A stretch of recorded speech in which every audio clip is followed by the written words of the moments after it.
la palabra de parte del Señor y le damos cariñosamente la bienvenida con un aplauso.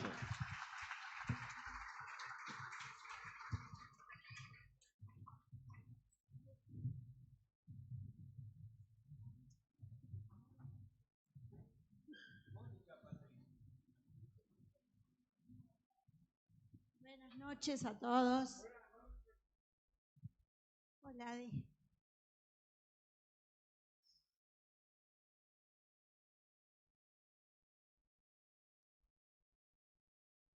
corazones encendidos.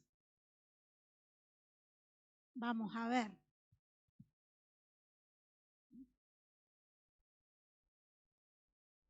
Padre, en el nombre de Jesús te entregamos este tiempo en tus manos. Te damos gracias, Señor, porque tenemos tu palabra. Gracias, Señor, por tu bendita palabra, por la Biblia, Señor. Gracias. Gracias porque tenemos alimento, tenemos respuesta, tenemos consuelo, Padre. Háblanos en esta noche, ayúdame. En el nombre de Jesús te lo pido. Amén y amén. Bien. Traje muchas hojas, pero no voy a leer todas. Muchas gracias. Un cristiano puede pecar igual que un impío. ¿Sí o no? Pero no puede pecar de la misma manera que un impío. ¿Se entiende? ¿Por qué? Porque por lógica nos duele pecar si somos cristianos. Nos duele. El Espíritu Santo nos empieza a convencer de que hicimos algo mal, ¿sí o no? Entonces, se puede pecar igual que un impío, pero no de la misma manera. Lamentablemente la cosa es diferente. Yo creo que alguna vez les dije esta frase, pero no está mal volverla a decir. No nos hace mal a ninguno volverla a repetir.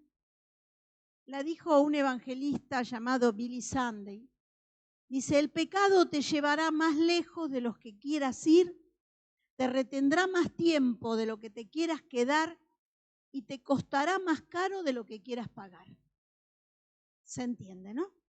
Tremendo, pero es así. Hoy vamos a estar viendo un poco el Salmo 51, el famoso pecado de David. La mayoría saben cuál fue. Saben, conocen, bueno, lo vamos a leer igual, pero como para no detenerme en la introducción con la historia, lo vamos a decir un poquito más adelante.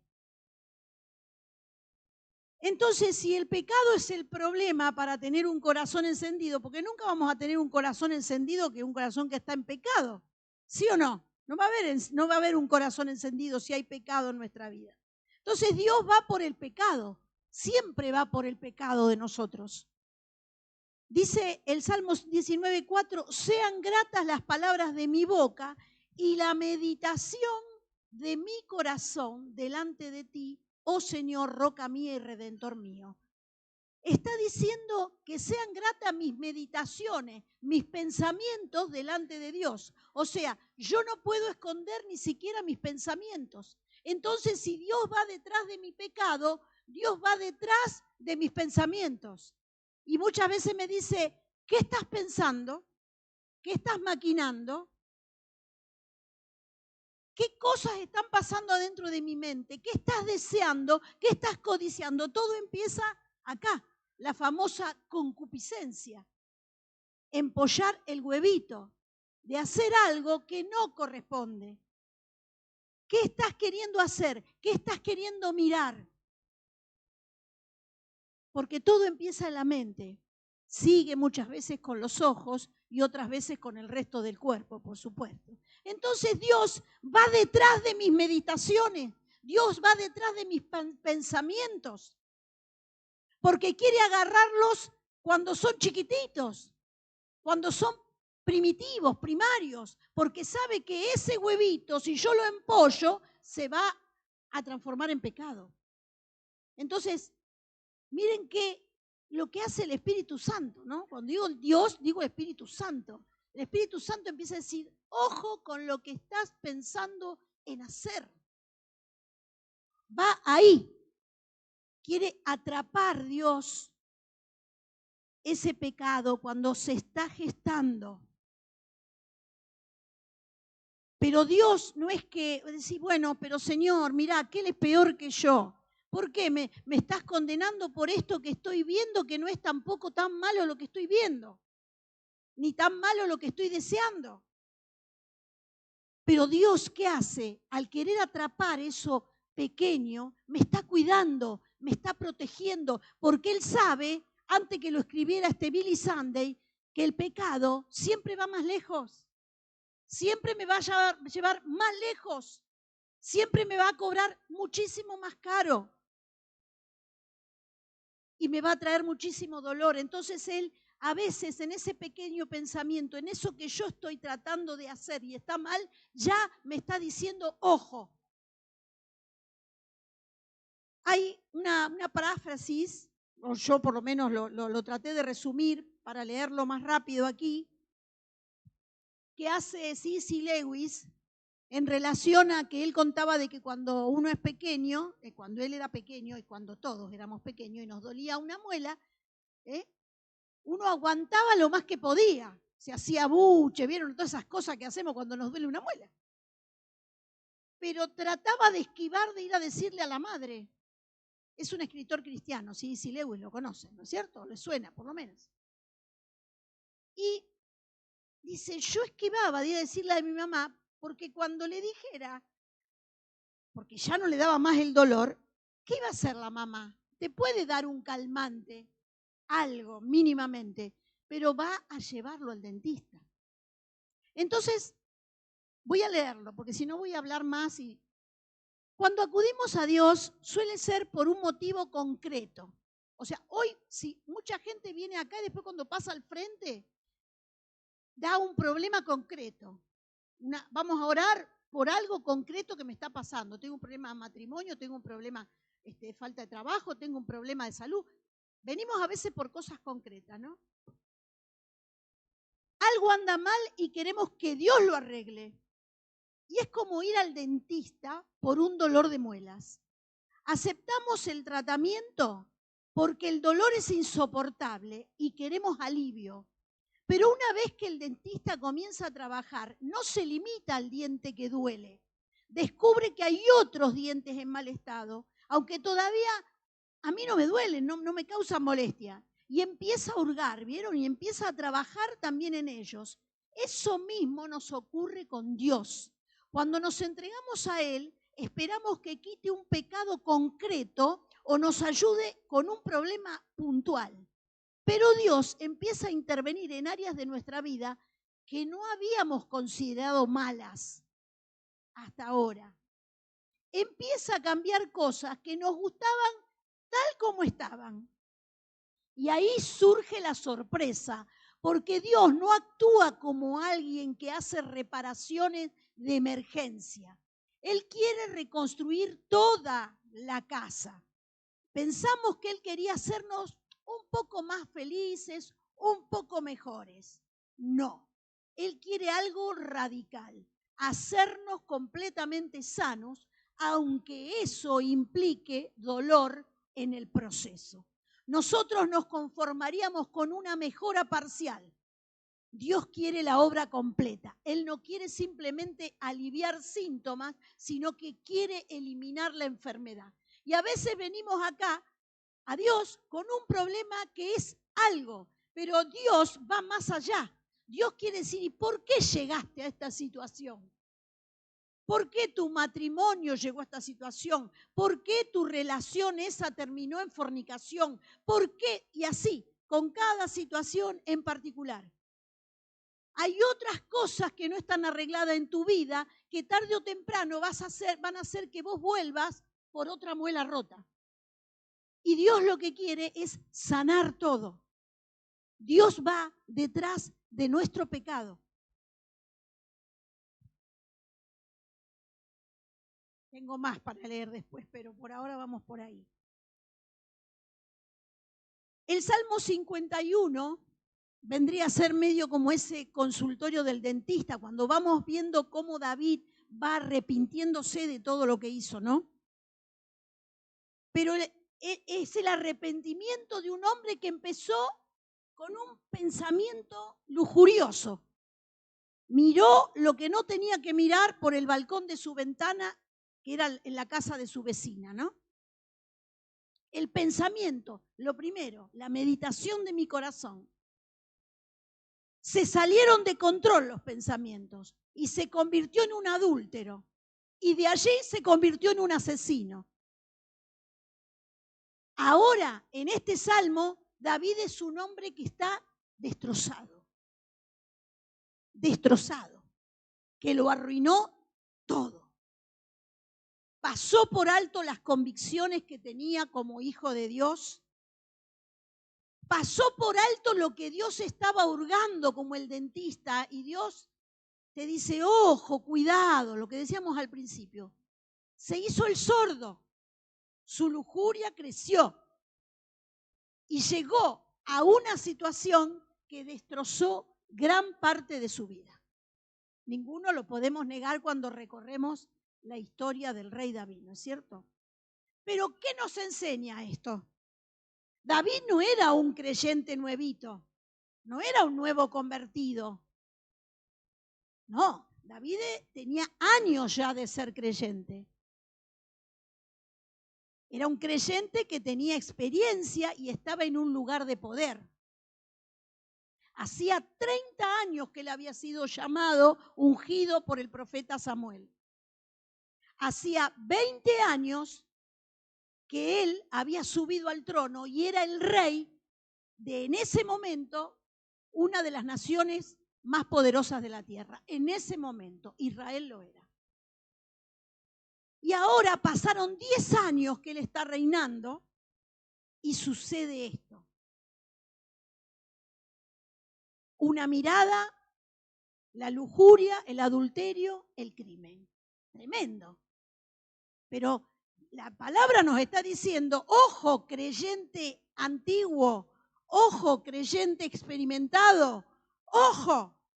¿Por qué? Porque cuando hay unción en nuestra vida, cuando tenemos al Señor, el enemigo nos va a perseguir. Nos quiere sacar del trono. Nos quiere sacar del trono. Del real sacerdocio, de ser nación santa. Nos quiere sacar. Nos quiere robar todo. Entonces, lo que le pasó, me puede pasar a mí, le puede pasar a cualquiera. Y ojo, no estamos hablando solo acá del adulterio. Estamos hablando de una raíz de amargura que te llenó el corazón. Estamos hablando de una inquina, de un enojo con una persona, con un patrón, con un hermano, con tu esposo, con tu esposa, de cosas que tenés anidando en el corazón. No siempre el pecado es el adulterio, hay muchísimos otros tipos de pecados, lo sabemos. Entonces, por más experiencia que tengamos, el enemigo quiere hacernos caer. Va por nosotros. Por eso Dios va por el pecado.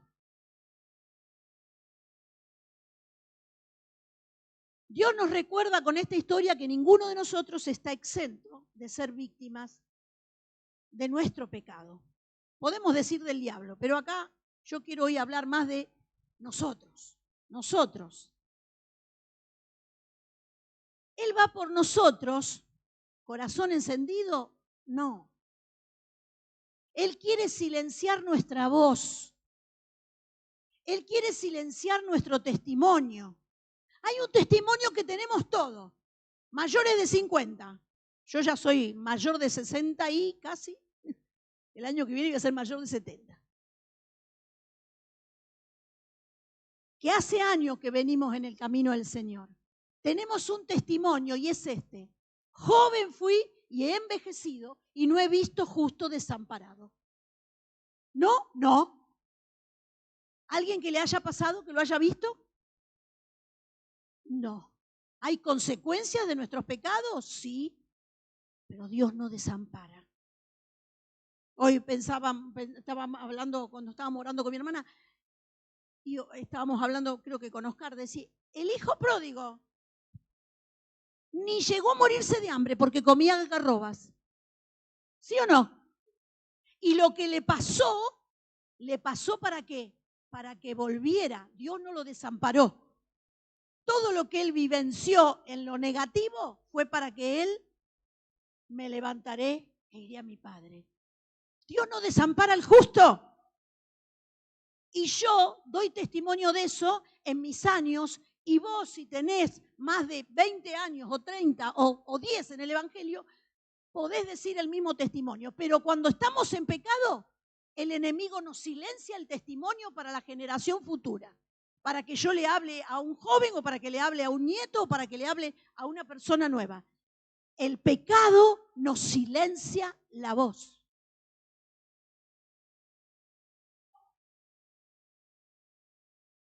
Entonces Dios quiere sanar el tema del pecado, quiere que se encienda el corazón. ¿Para qué? Para ganar almas.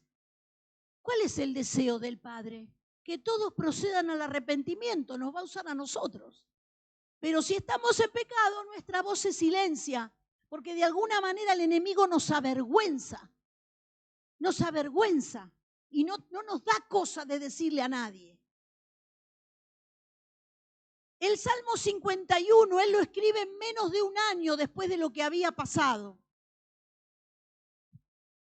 Él se había enamorado, digamos, o había mirado con lujuria a la mujer de al lado, que era la esposa de un general de su ejército, de Urías. Entonces él la manda a buscar con la autoridad que tenía de rey, se acuesta con ella con tanta puntería que la deja embarazada. Entonces él piensa un plan. Atento, porque acá esta parte es importante. Él piensa un plan. ¿Qué hago? Le voy a decir acá a Urías, al marido, que le doy un franco, que se venga, así se acuesta con la mujer y cree que el hijo es de él. Estaba bien, ¿sí o no? Estuvo bien. Plan bien pensado.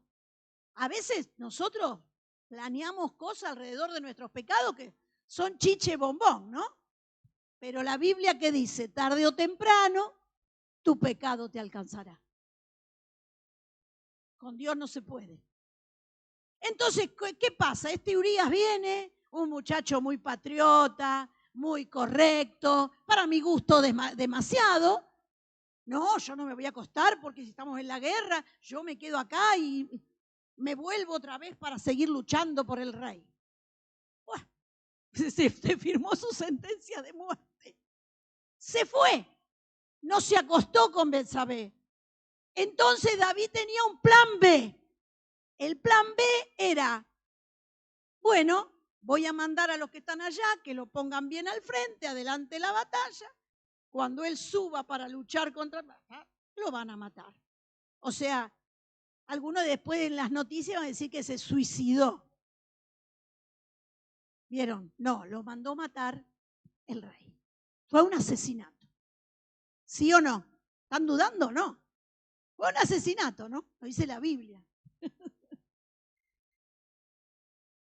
Entonces, plan A no surtió, plan B le vino al pelo. Ahora estaba pensando durante casi 9 meses, hasta que va a venir el profeta Natán y lo va a enfrentar con su pecado, van a pasar casi 9 meses donde él estaría diciendo que nadie saque cuenta, que nadie se dé cuenta del tiempo, porque encima quedó bárbaro, porque a la vista de todo dicen, mire, se la trajo a la pobre mujer viuda y ahora va a ser el padre adoptivo del bebé, no sé, o tuvo el bebé, no sé, todo lo que dice, pensarán que es mío, pensarán que es del padre. Es tremendo. ¿Vieron cuando la persona está en pecado? Está teniendo miedo, me descubrirán el mensajito que mandé. Che, ay, que no lea, que no me vaya a descubrir que estuve escribiendo, que no. Y así cada cosa tratamos de encubrir. Durante 9 meses trató de encubrir esa situación hasta que llegó el profeta. Y cuando el profeta le dice, tú eres ese hombre, él se quiebra y se quiebra ante la convicción de Dios. Y es algo que no se puede entender, porque él sabía que lo que hizo estaba mal. ¿Cuántas veces sabemos que lo que hicimos estaba mal? Pero es como que hasta que no hay un punto que nos toca el Señor, no nos duele el pecado. Ese es el problema. Entonces, cuando leemos el Salmo 51, ahí ponémelo, Cari, como yo te lo di en la versión de Message, de la Biblia, el mensaje. Es el grito de un hombre destrozado. Y yo quiero que lo leamos pensando en algo de nosotros, en situaciones de nuestra vida. Unos más, otros menos. Siempre podemos estar leyendo este salmo. Generoso en amor, Dios, ten piedad. Por tu gran compasión, borra mi historial de mancha. Lávame de pies a cabeza de mi pecado. Límpiame de mi historial de crímenes. Conozco mi historial de cabo a rabo. No puedo olvidar mis ofensas ni un minuto. Tú eres aquel al que he ofendido. He hecho esto justo frente a ti, bajo tu misma mirada. Estás en todo tu derecho de acusarme y de dictar tu veredicto. He sido un desastre desde el día en que nací. He sido un pecador desde el momento en que fui concebido. Lo que tú buscas es la verdad en lo más profundo. Entra allí entonces y enséñame sabiduría. Remoja mi pecado en tu lavar de gracia y quedaré limpio. Lávame hasta que quede blanco como la nieve. Dame una dosis de alegría. Deja que mis huesos rotos dancen de gozo. No te fijes tanto en mis errores. Borra mis faltas de tu libreta. Dios, crea en mí una vida limpia. Llena mi día de una conducta recta. No me arrojes a la basura ni retires de mí tu Espíritu Santo. Devuélveme la alegría de ser salvado. Dame un espíritu que está dispuesto a obedecer. Entonces daré a los errantes tus instrucciones sobre el camino a casa. Los pecadores perdidos encontrarán el camino de regreso. Libérame de esta sentencia de muerte. Dios, mi Dios de salvación, haré que las colinas resuenen con tu alabanza. Aclara mi garganta, Señor, para que pueda cantar tus alabanzas. Ir por los ritos religiosos no te satisface. Si lo hiciere, te traería un sacrificio cada día. Lo que tú buscas es un espíritu destrozado. Tú no despreciarás un corazón quebrado y arrepentido. Miren qué frase que usa. Lo que Dios busca es un espíritu destrozado. O sea, un espíritu que le duela haber pecado. Que le duela haber pecado. El pecado silencia la voz del creyente. Acá lo vemos en toda su faceta en este salmo. No lo podemos ir estudiando así exclusivamente por versículos. Pero en primer lugar, nos silencia la intercesión. O sea, nosotros podemos orar cuando estamos en pecado. Muchas veces venimos y oramos, Señor, gracias por el pan, Señor, bendice a mi hijo, Señor, esas cosas. Pero no podemos interceder, porque la intercesión es por otros. Y como yo estoy en mi problema, en mi pecado, en mis situaciones, esa oración es egoísta. Entonces, cuando la vemos en la versión común de este salmo, fíjense, David dice, Salmo 51 del 1 al 3, en 3 versículos creo que como 10 veces va a hablar el mí, el me, el yo. Ten piedad de mí, oh Dios, conforme a tu misericordia, conforme a lo inmenso de tu compasión. Borra mis transgresiones, lávame por completo de mi maldad y límpiame de mi pecado, porque yo reconozco mis transgresiones y mi pecado está siempre delante de mí. Crea en mí, ahí ya estamos en el versículo 10, oh Dios, un corazón limpio, renueva un espíritu recto dentro de mí, no me eches de tu presencia y no quites de mí tu Santo Espíritu. Restitúyeme el gozo de tu salvación y sosténme con un espíritu de poder.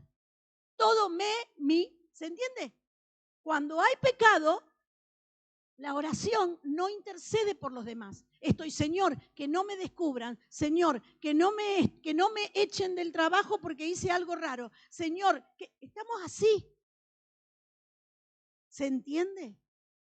Entonces, la oración se transforma en egoísta todo el tiempo. ¿Por qué? Porque tengo, dirían las abuelas queridas, la cola de paja. ¿Sí o no? ¿Sí o no? ¿Qué frase esa? No está Biblia, no es bíblica, pero que es así. Pero eso nos pasa cuando estamos con pecado. ¿eh? El pecado entonces roba la intercesión. El pecado roba tu voz de alabanza. Y en este salmo recién lo leímos, dice, cuando vos me limpies, dice, yo lo leí en la versión de Message, pero en esta versión, por ejemplo, dice, líbrame de delitos de sangre, oh Dios de mi salvación, entonces mi lengua cantará con gozo tu justicia. Quiere decir que él había perdido, y él era un adorador por excelencia, pero él había perdido. Entonces, ¿qué? ¿No cantaba? Sí, tal vez cantaba. Pero una cosa es alabar y otra cosa es cantar canciones. Cuando estamos en pecado, estemos ahí abajo o estemos acá arriba, no estamos alabando, estamos cantando canciones. Daría lo mismo, Mateíto, que te quiero, daría lo mismo que cantáramos la canción de Palito Ortega, de Joan Manuel Serrat, de Fito Páez. Cantamos letras de canciones. Los músicos en pecado tocarían acordes, música, pero no alabanza, no adoración, ¿se entiende? David se daba cuenta que él a lo mejor cantaba todos los días porque era un tipo que le gustaba cantar. Pero en un momento, en la versión esa que leímos anterior, dice, aclara mi garganta para que pueda cantar tus alabanzas. ¿Qué estaba diciendo? Aclara mi garganta. Señor, hay algo que está obstruyendo que yo adore genuinamente. Entonces, el pecado quita la intercesión, quita la adoración y quita el testimonio.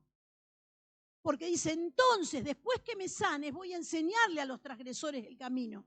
Le diré a los errantes y le mostraré el camino de regreso a casa. Pero cuando yo estoy en pecado, yo no le predico a nadie. Yo no le predico a nadie porque estoy acusado por el enemigo. Pero ¿saben qué? Buena noticia, hay gracia, hay perdón. Hay perdón. Hablamos del pecado porque lo que queremos es que el pecado salga del corazón para que el corazón pueda encenderse, ¿no? Es como decir, limpiemos el altar para ofrecer allí el fuego para el Señor. Y entonces estaba viendo la canción de Sublime Gracia, que no la voy a cantar. Se me fue el pastor. Si no, no, se fue con los niños hoy. Sublime Gracia. ¿Quién la saben esa canción? ¿La recuerdan los viejos cristianos? Sublime gracia del Señor que un infeliz salvó. Así dice la letra. Pero ¿saben qué? Hay gente que está metiendo mano en alguno de estos himnos. No estoy acusando a nadie. Es cosa que uno escucha y se entera. Y en muchos casos, como estos himnos los hemos cantado hace 49 años cuando llegamos a la iglesia, uno mismo ha notado que le han cambiado letras a algunos himnos, ¿no? Le han querido mejorar un poquito. Pero ¿saben qué? Hay cosas que no se tienen que tocar.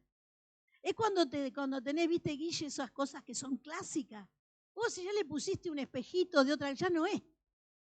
Hay cosas que no se tienen que tocar. ¿Por qué? Porque así le escribió John Newton esta canción que algunos, la mayoría, saben la historia. Él era un hombre que llevaba esclavos a Inglaterra, estaba en un barco esclavista y bueno, se convirtió, algunos dicen que su madre oraba por él y qué sé yo, pero él se convirtió en medio de una tormenta en el mar y luego escribe este himno que es un himno que se canta en todo el mundo, en todas las denominaciones. Amazing Grace. Sublime Gracia, en el año 1772. Y él escribe y se traduce en el original que a un infeliz salvó. Sublime gracia del Señor que a un infeliz salvó. Entonces ahora le pusieron que a un pecador salvó. O que a mí me salvó. O como quieran que les pegue, pero no. Porque él puso esa palabra, pero yo dije, a ver cómo está en el inglés. Ahí, Cari, vos me lo habías anotado la frase. Amazing grace, how sweet the sound that saved a wretch like me. Wretch es la palabra. Wretch. No es infeliz. Rech, en el momento que fue escrita en la Inglaterra del siglo XVIII, en ese inglés, Rech se utiliza para describir a una persona en una condición de miseria profunda, no solo emocional, sino también moral y espiritual. O sea, sos un Rech, te decía yo, Margarita, y sos una Rech, bueno, miserable, desgraciado, desdichado, infeliz, arruinado o perdido espiritualmente, indigno delante de Dios. Todo eso significa esa palabrita que es la que Newton escribió en original. Entonces, de los Rech, yo soy la primera. De los infelices, yo soy la primera. De los indignos, yo soy la primera. De los desgraciados, yo soy la primera. ¿Sí o no? ¿Saben qué? Porque a veces la palabra pecador suena liviana. ¿Sí o no? Suena liviana, que a un pecador salvo. No, que a un infeliz, que a un desgraciado salvo. Y ese soy yo. Entonces, no cambien los himnos clásicos, por favor. No los cambien.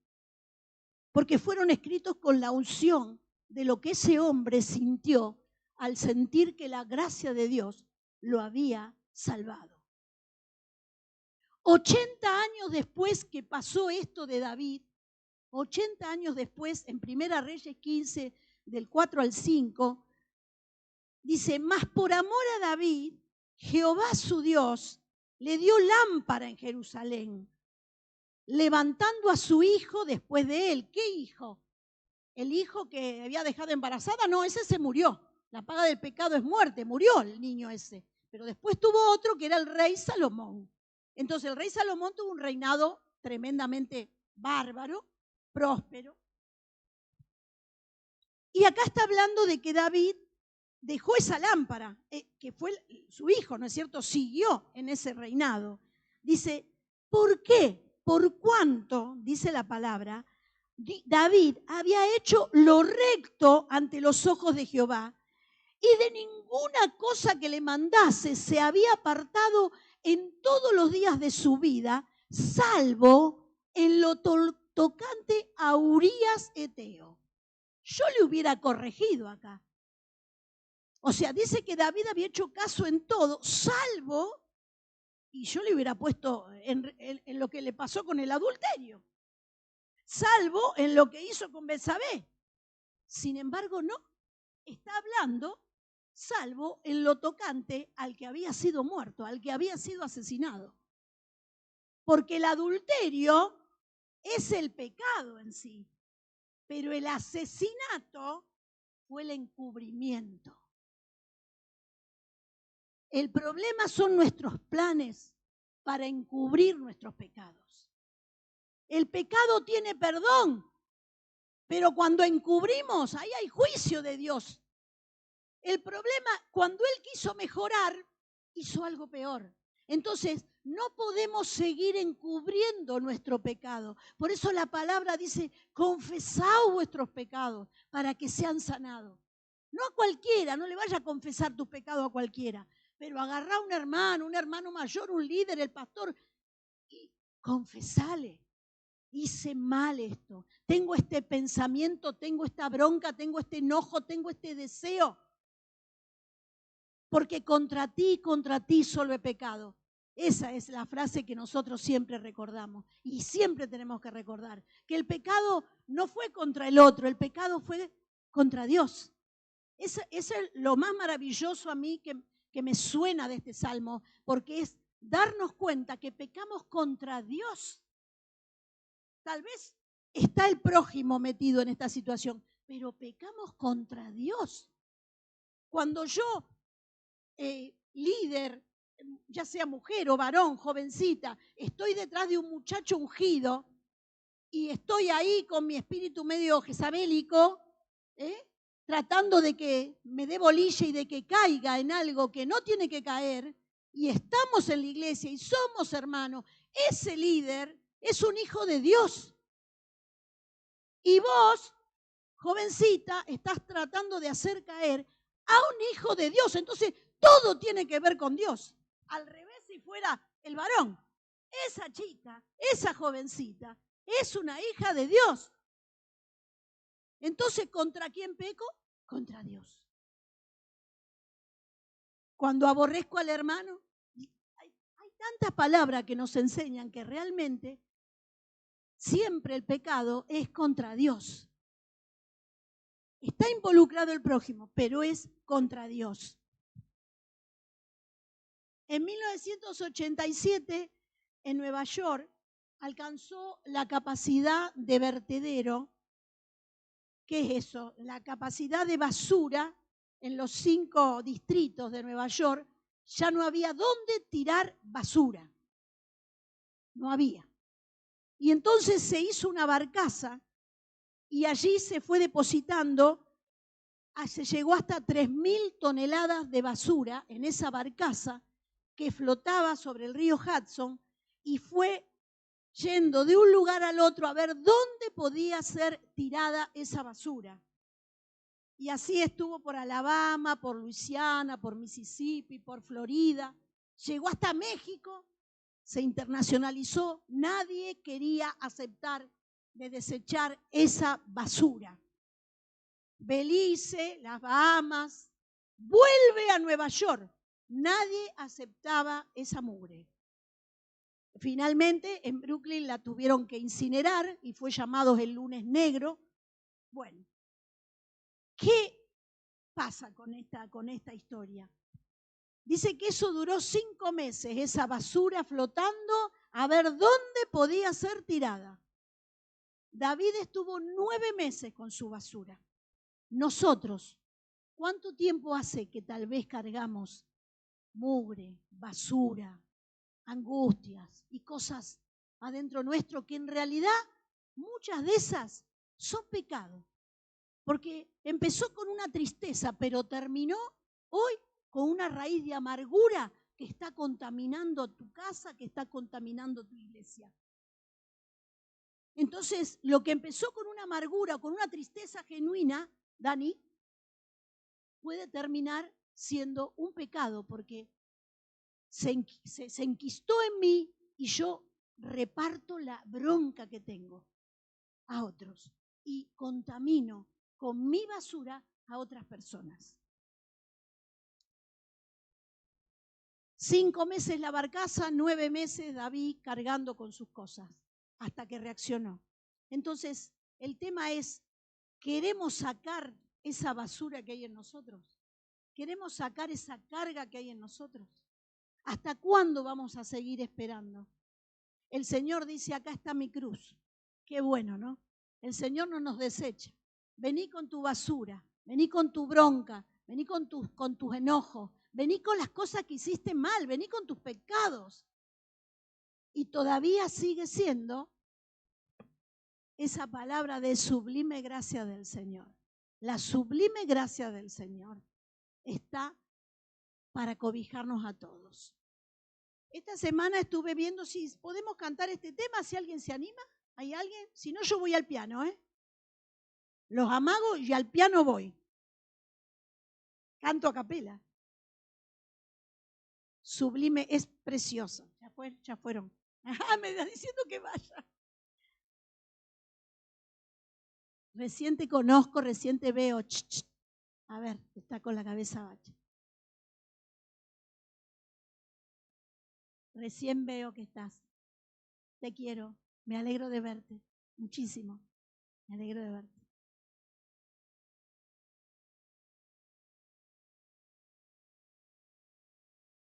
Esta semana estaba mirando historias de corazones encendidos y miraba, no sé si alguna vez escucharon o les ha resonado el nombre de, tengo por acá la historia, el nombre de William Seymour. Cuando decimos William Seymour, nadie sabe. Pero cuando decimos el avivamiento de la calle Azusa, decimos, bueno, ¿saben por qué nos recordamos el nombre de William Seymour? Porque era un hombre tan nada, tan humilde, que lo único que hizo fue empezar a orar y a orar y a orar. Lo rechazaron. Era un negro, era hijos de padres que habían sido esclavos. Vivió en la época de segregación en una época de segregación terrible. Nació en Luisiana en el año 1870, un estado que era muy en contra de los negros. Y él lo único que hacía era escuchar que su mamá oraba, que su mamá clamaba, que el piso de madera de ese lugar tan precario donde vivía amanecía mojado porque su mamá lloraba y derramaba lágrimas pidiendo y clamando al Señor. Fíjense, ¿no? Y él empezó a buscar de Dios, una plaga de viruela le dejó un ojo sin visión, pero eso no lo detuvo. Él siguió buscando de Dios. Fue a escuchar a un predicador en esos años donde este predicador hablaba del bautismo del Espíritu Santo y de la presencia del Espíritu Santo. Y él tenía que ir a ese lugar a escucharlo, pero él no podía entrar a la clase donde había otros buscando, porque los negros no podían estar sentados con los blancos. Estamos hablando de leyes que había, de leyes. Entonces él se ponía en el pasillo y detrás de una puerta abierta él escuchaba todo lo que el predicador hablaba, porque quería más de Dios, quería más de Dios. Y si uno no quiere, no hay manera, hermano. Si uno no saca el tapón, Dios no puede hacer nada. Y así aprendió sin ir a grandes universidades, ni escuelas teológicas, ni nada. Aprendía, escuchaba, buscaba en la palabra, y lo que tenía era sed de Dios. Lo invitan a Los Ángeles para que predique, y él habla de la presencia del Espíritu Santo, del derramamiento de lengua, y a la semana que pasó, no vengan más, eso nosotros acá no, lo echaron. Entonces lo albergó una familia y le dijo, bueno, acá podemos orar. Y en realidad la casa donde estaba esa familia estaba en la calle Bonnie Brae. Así que está mal eso de recordar el avivamiento de la calle Azusa, porque el avivamiento empezó en Bonnie Brae, en esa casa donde oraban y oraban y oraban, y el Espíritu Santo se manifestaba con poder, de tal manera que la gente venía a la puerta de la casa y ya no entraban en ese lugar. Entonces encontraron un depósito en la calle Azusa, lo limpiaron, un depósito abandonado, y ahí había un derramamiento del Espíritu cada reunión. Él tenía un cajón de madera donde se subía para predicar, y en ese cajón, agachado ahí, con su cabeza metida en el cajón, lo único que hacía era orar. No mostraba su cara, no había grande elocuencia, no había música preestablecida, no había nada de eso. Pero el Espíritu Santo hacía algo maravilloso en ese lugar, porque entendían que el Espíritu Santo sigue haciendo la obra en lo particular, pero también en lo eclesiástico. La sigue haciendo, es cuestión de que yo crea. Y pasaban cosas tremendas, y empezó a venir gente de otros estados, y empezó a venir gente de otros países que querían llevar estas noticias, y así surge el movimiento pentecostal moderno en el siglo XX. ¿En dónde? En una casa cualquiera, con un hombre humilde tremendamente. Está la historia, la pueden ver en YouTube, la pueden ver. Es algo maravilloso. Miremos la historia de hombres que tuvieron el corazón encendido y que no buscaban aplausos, sino que buscaban que las almas se salven, que las almas se salven, que las almas crezcan. Amén. No sé quién va a cantar, yo no, Peje. Como río, fluye el perdón, sublime ya, su inmenso amor.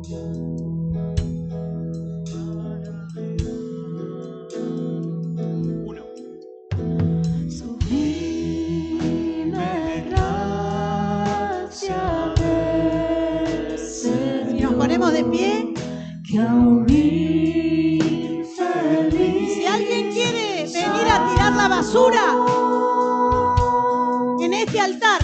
No vamos a orar particular, ¿eh? No vamos a orar particular. Vas a venir a echar la basura acá, tu tristeza, tu dolor, tu angustia. Lo vas a venir a echar acá. Acá está Cristo, gloria al Señor. Acá está el Espíritu Santo. Señor, llévate mi mugre, Padre. Señor, llévate mi basura, Señor. Esta basura que arruinó mi vida, que arruinó otras vidas, llévatela, Señor. En el nombre de Jesús, Señor. Trae libertad en esta noche. En el nombre de Jesús, que tu Espíritu Santo esté tocando a cada uno de aquellos que quieren entregar la carga, Señor. En el nombre de Jesús. Somos infelices, Dios. Estamos destrozados, Señor. Sos todo vos, Señor. Gloria, gloria a Cristo.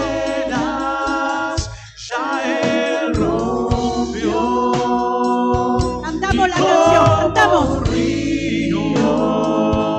Fluye el perdón, sublime gracia, inmenso amor.